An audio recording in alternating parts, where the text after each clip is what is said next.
OK, on va redémarrer avec l'étude de cas Kedge Business School. Et j'ai l'honneur de vous introduire à Marc, qui est de TOSA, Laurence, qui vient de ETS Global TOEIC, et le cœur de la matière, Yannick, de Kedge Business School. C'est Laurence qui va commencer et ensuite ils vont tous contribuer. Donc c'est une triumvirate, mais c'est Kedge qui compte. Hein. Voilà. Donc, n'hésitez pas à poser des questions. Moi, je suis là pour vous aider à parler. Et je passe la main maintenant à Laurence. Ok, merci beaucoup.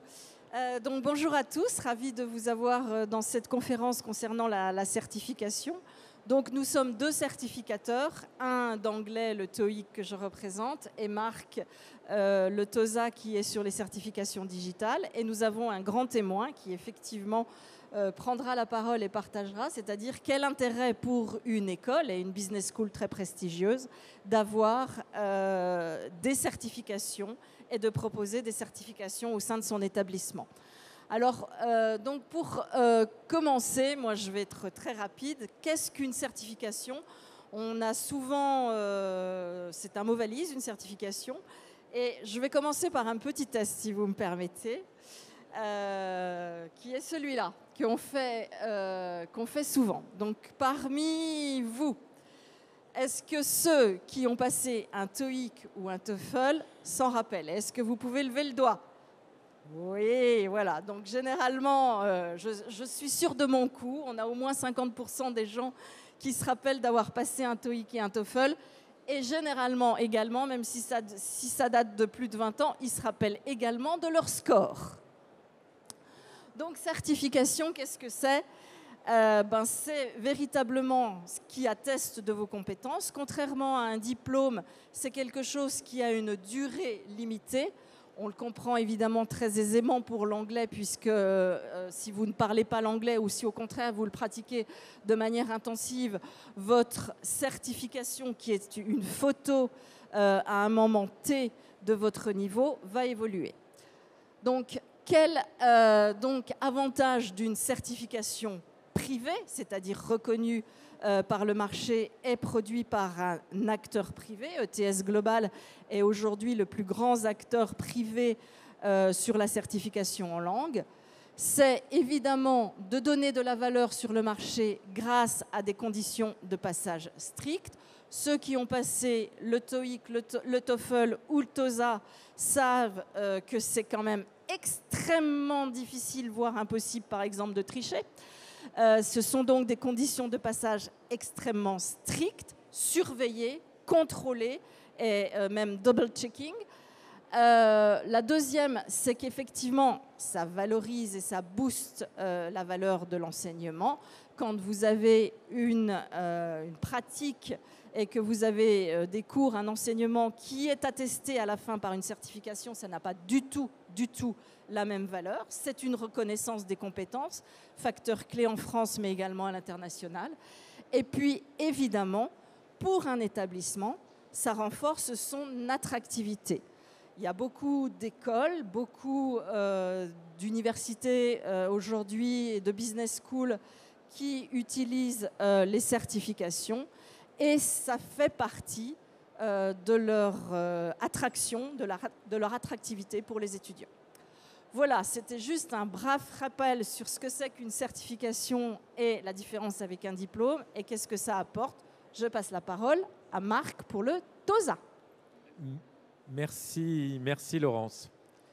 Alors, je suis Marc Alperovitch, je suis le président et le fondateur d'Isograd, qui édite le TOSA, et on a cette chance d'avoir des filiales et de travailler beaucoup à l'international, ce qui nous donne un peu une idée du marché de la certification.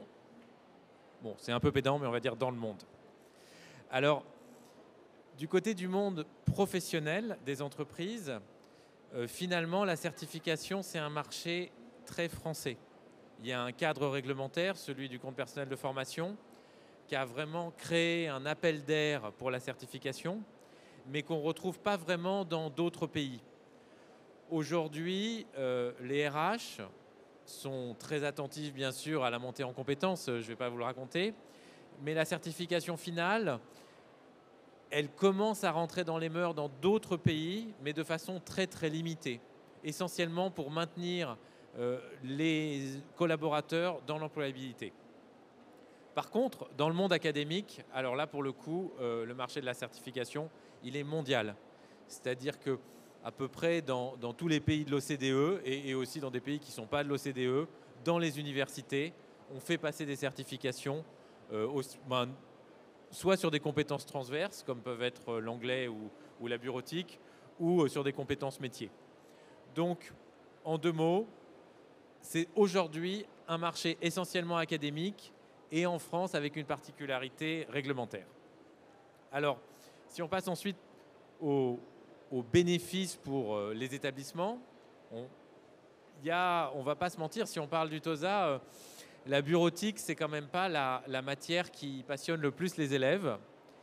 Donc, si on fait passer une certification, un des avantages, c'est que ça va les faire, comme c'est quelque chose en plus, ça va les faire travailler un peu plus. Le fait de passer un examen en plus qui va rester une trace définitive, comme on l'a vu tout à l'heure avec le TOEIC, ça motive l'étudiant à travailler.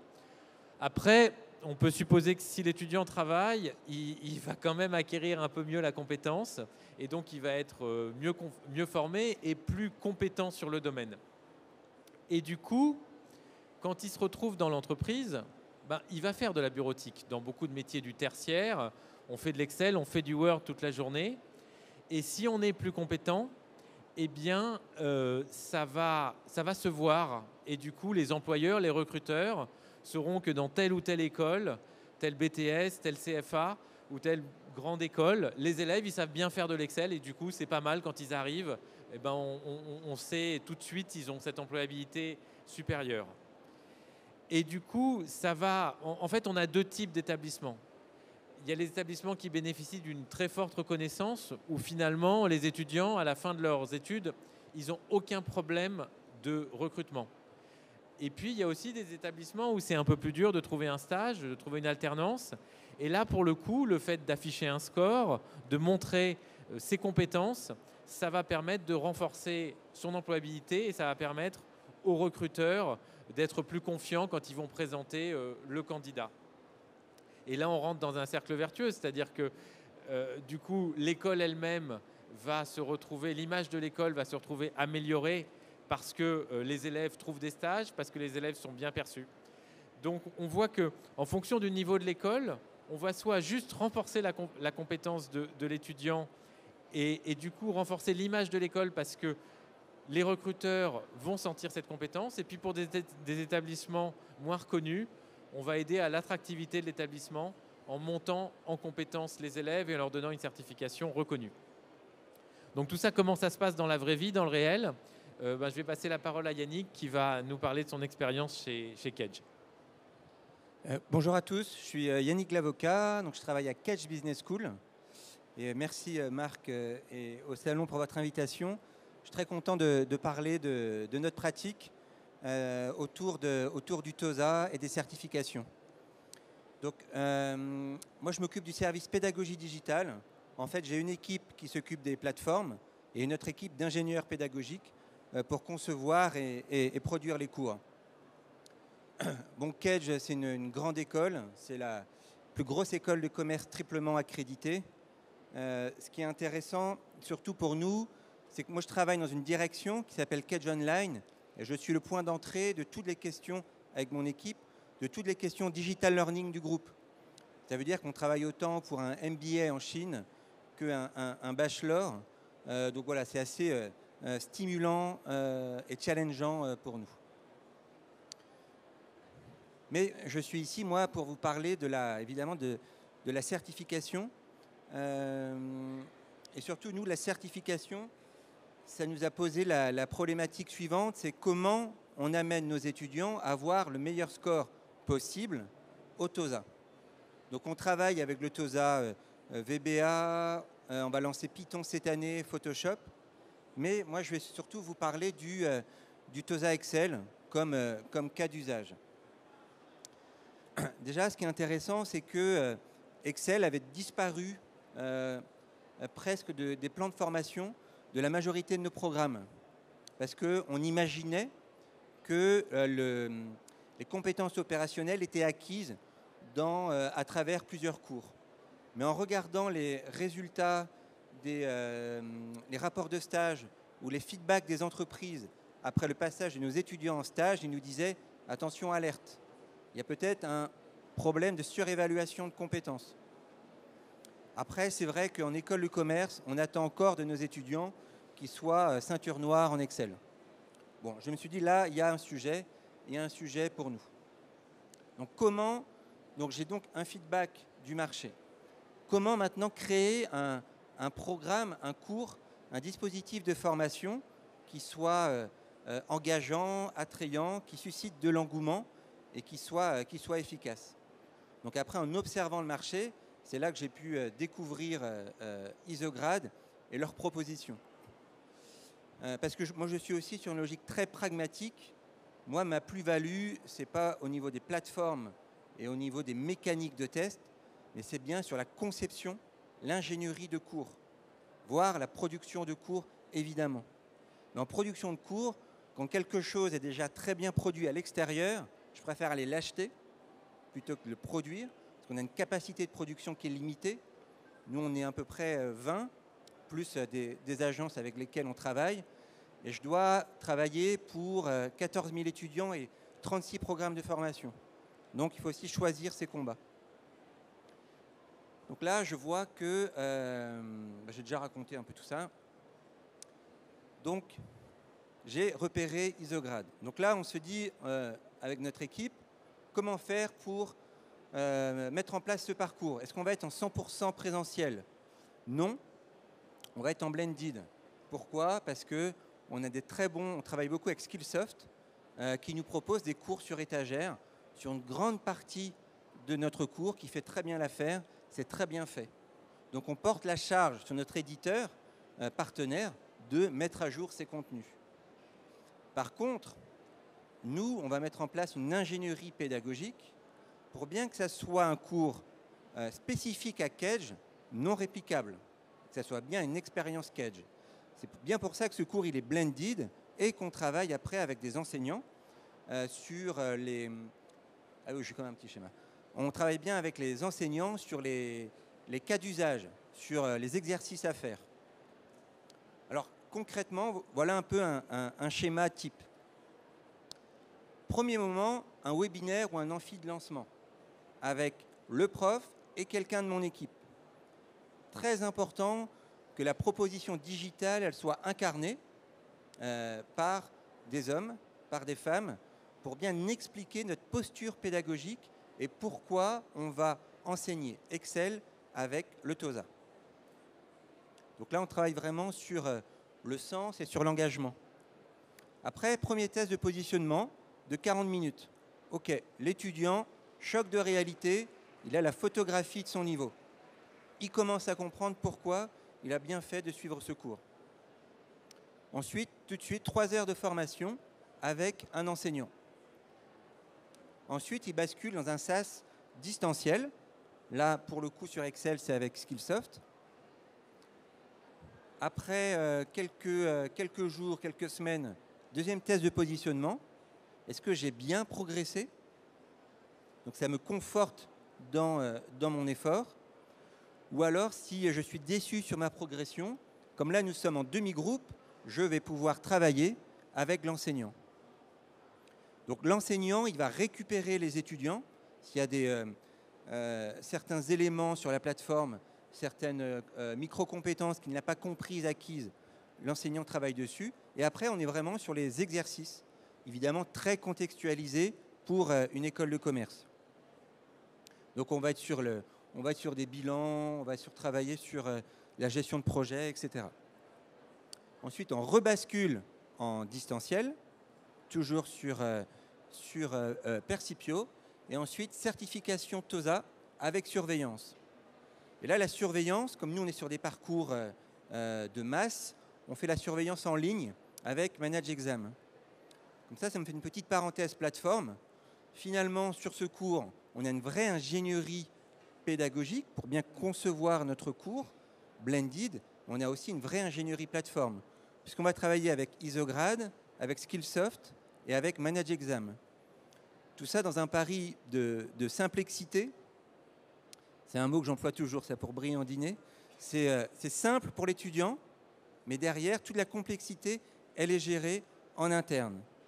Et notamment par Marie Chabani, qui travaille dans mon équipe et qui est là pour aller la voir après l'intervention et qui travaille bien sur la continuité pédagogique. Ce qui me permet de faire un petit focus sur l'équipe mobilisée. Parce que finalement, on a donc, pour que ce parcours soit efficace, un administrateur multiplateforme. On a quelqu'un qui s'occupe du Learning Community Management. Ça veut dire le cadencement, le message, l'engagement. On a des temps de passage obligatoires. Parce que tout ceci est bien pensé et structuré. Pourquoi les étudiants n'ont pas le niveau attendu au moment où on pensait qu'il était bon de l'avoir? Pourquoi ils ne se sont pas connectés? Donc il y a vraiment une dynamique d'animation de communauté apprenante. Ça, c'est fondamental. Bien sûr, le support digital. Donc on a une équipe support dédiée. Tout le support des plateformes, nous le prenons en interne.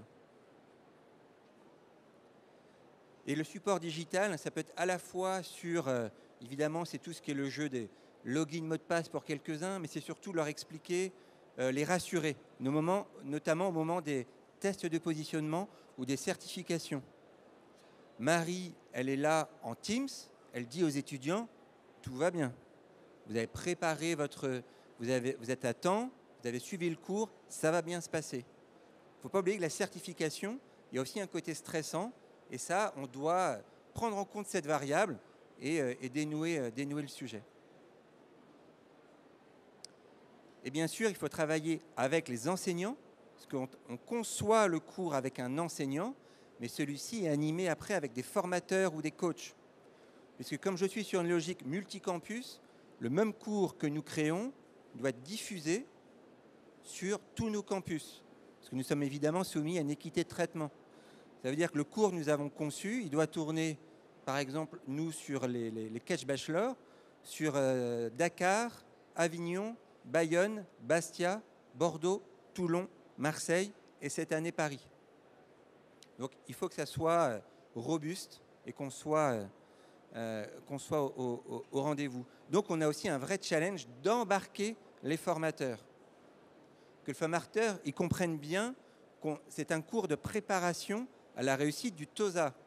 Ça veut dire qu'il faut qu'il comprenne ce que c'est un référentiel de compétences, sur quelles compétences on doit travailler, comment lui doit modifier ses workshops si, à la réception du rapport envoyé par Marie, il se rend compte que 50% de sa population ne maîtrise pas la compétence numéro 3. Qu'est-ce que ça veut dire? Donc on a un gros travail d'accompagnement avec nos formateurs et nos coachs. Les résultats. Ce qui est sûr, c'est qu'on a un engagement important. Cet engagement, on le mesure évidemment avec toutes les données plateformes, nos fameux Learning Analytics. Et après, on le voit aussi avec la floraison des attestations, des certifications sur les profils LinkedIn. Parce que nos étudiants ont bien compris, et on leur explique bien notre proposition de valeur, on leur propose de passer une certification professionnelle, reconnue, déposée chez France Compétences. Et ça leur permet aussi, surtout, ils ont bien compris ça, de se différencier par rapport aux autres. Ok, vous avez tous le même diplôme, mais par contre, vous pouvez vous différencier avec des expériences associatives différentes, etc. Mais aussi en passant certaines certifications qui vous permettent de mettre en avant des compétences, des acquisitions de compétences supérieures par rapport à d'autres. Et c'est pour ça que le TOSA est super intéressant. Comme on est sur une expression de points sur 1000, on n'est pas sur acquis ou non acquis. Et ça, donc, du coup, ça marche très bien. Et finalement, on est en termes d'engagement, on a uniquement les démissionnaires. Donc c'est toujours 3-4 personnes qui peuvent quitter la formation, l'école. Mais sinon, on est sur 98% d'étudiants qui passent la certification. Notre modèle, il fonctionne. Alors évidemment, on se pose toujours la question de la validité, de la fiabilité de notre modèle. Donc on est très concentré sur l'audit de formation. Et après plusieurs itérations, on a trouvé que notre modèle fonctionnait. Le modèle des 2 tests de positionnement suffisamment espacés, la certification en bout de course, un cadencement généralement sur 4 à 5 semaines. Voilà, ça fonctionne. Et on a un bouche à oreille qui est important entre les étudiants, ce qui nous a permis, en fait, moi, de mettre ce cours, finalement, dans notre catalogue de cours et d'être dans une logique un peu de client, fournisseur, agence avec les programmes qui viennent nous dire, ben voilà, j'ai entendu parler de ce TOSA, est-ce que vous pouvez le distribuer pour mon programme? Donc, évidemment, nous, on re-questionne le modèle en disant, est-ce que c'est bien adapté à notre cible? Est-ce qu'on connaît bien notre persona? Est-ce qu'on le distribue? Est-ce qu'on est sur une simple mise à l'échelle ou réplication? Ou alors, est-ce qu'il y a des adaptations à la marge à faire?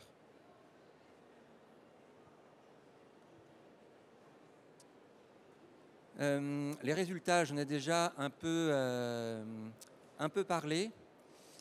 C'est vrai que la demande de vérification des recruteurs, c'est quelque chose qui monte quand même depuis ces dernières années pour bien vérifier si les étudiants, dans leur déclaration de compétences, si on a bien des preuves d'acquisition. Donc en ça, le TOSA Excel aussi a répondu. Là, on voit quelques posts sur les réseaux. Est-ce que j'ai du temps encore ou... J'aimerais bien qu'on parfait. on ramasse des questions. Voilà. Et notre prochain parce que sujet... c'est fascinant. C'est fascinant. Alors, En fait, ce qui est intéressant, c'est que... voilà. C'est que...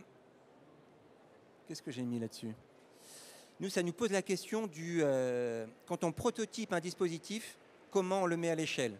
Ça, pour le monde du digital learning, c'est quand même des questions super intéressantes. Après, moi, ça me permet de poser des questions en interne, et notamment aussi sur l'adaptive learning. Ça veut dire, nous, à nos prochains chantiers, c'est comment on va faire pour pouvoir pousser automatiquement une offre de contenu digital par rapport aux résultats du TOSA. Et ça s'appelle de l'adaptive learning. Donc ça, l'adaptive learning, clairement, pour les parties prenantes de l'école, c'est à peine un élément de langage. Mais si j'arrive, et c'est le cas, on est en train de travailler sur un POC là-dessus, avec un cas concret TOSA Excel, effectivement, la question de l'adaptive learning, elle devient compréhensible et ça commence à devenir un sujet. Après, dernière chose, et vraiment je me tais, ça permet aussi de remettre en avant le référentiel de compétences. Et notamment avec ce que nous demande le ministère, avec l'approche par compétences. Ben voilà, nous, on se sert de ces expériences-là aussi pour déjà dédramatiser sur le sujet, pour montrer que nous, on a déjà travaillé sur ces problématiques et qu'on est prêt à alimenter le débat dans l'école et à permettre à la mise à l'échelle. Et après, comme ils discutent, je continue. Aussi dans les mots de conclusion, ce que je voulais dire, nous, on est une très grosse école et dans le digital learning, on a vraiment besoin d'un écosystème. Donc pour moi, c'est de travailler avec Isograd, c'est logique et c'est une chance. Avec Skillsoft, c'est la même chose. L'adaptive learning, est-ce qu'on va travailler avec Domoskio, avec d'autres, on va voir. Mais pour moi, la frontière, on est tous embarqués pour pouvoir distribuer un parcours impactant et qui fonctionne avec nos étudiants. Donc on a besoin d'un écosystème actif, complémentaire et vivant. Je me tais. Yannick, c'est fabuleux. Si vous voulez avoir... Oui, attends. Applaudissements. J'ai trouvé cette étude de cas absolument fascinante. Et pendant le discours, LinkedIn a reçu pas mal de précisions de ma part sur le sujet. Si vous voulez avoir plus d'informations, combien ça coûte, comment ça se déploie, vous pouvez rencontrer Marc, aussi Yannick, je pense, vous restez sur le salon, et Alexandre. Alexandre, tu es sur le stand. Laurence, pardon. E74 pour le TOEIC. E74 pour le TOEIC, et Marc se trouve sur le D... D66. D66.